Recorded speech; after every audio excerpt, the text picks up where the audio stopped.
Senator Coyle.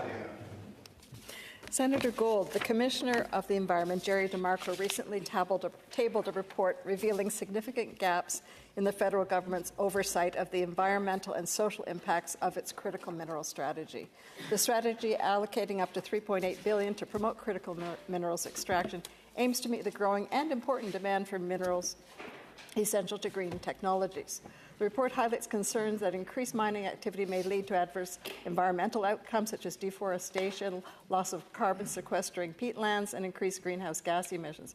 Also, insufficient attention to social impacts on Indigenous communities, including risks to culturally significant sites and heightened safety concerns for women and girls. Senator Gold, will the government commit to implementing robust oversight mechanisms as we ramp up this important critical minerals sector? Senator Gold.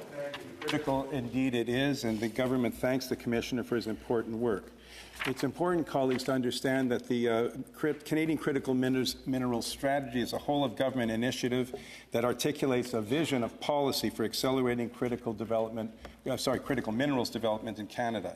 But it's important to also note that the strategy does not approve specific projects or conduct impact or environmental assessments. Rather, the strategy and its various initiatives respect the existing jurisdictional responsibilities and legislative, regulatory, and policy frameworks that make Canada a world leader in environmental, social, and governance standards across critical minerals value chains. However, wherever federal impact legislation applies, Natural Resources Canada will request the Impact Assessment Agency to examine the merits and feasibility of using a regional and strategic assessment to understand the effects of future activities and working with the provinces and territories in this regard. Senator Coyle.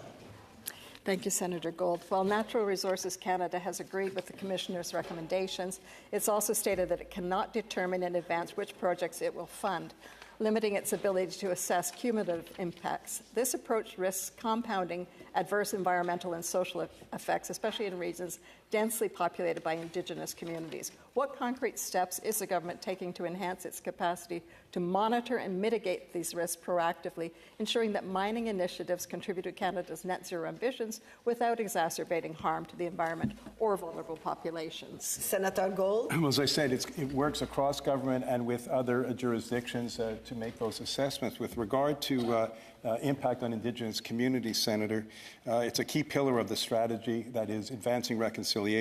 The strategy introduced funding to support Indigenous groups' participation in mining with up to $25 million under one program, while the Critical Minerals Infrastructure Fund provides up to $13.5 million for Indigenous engagement.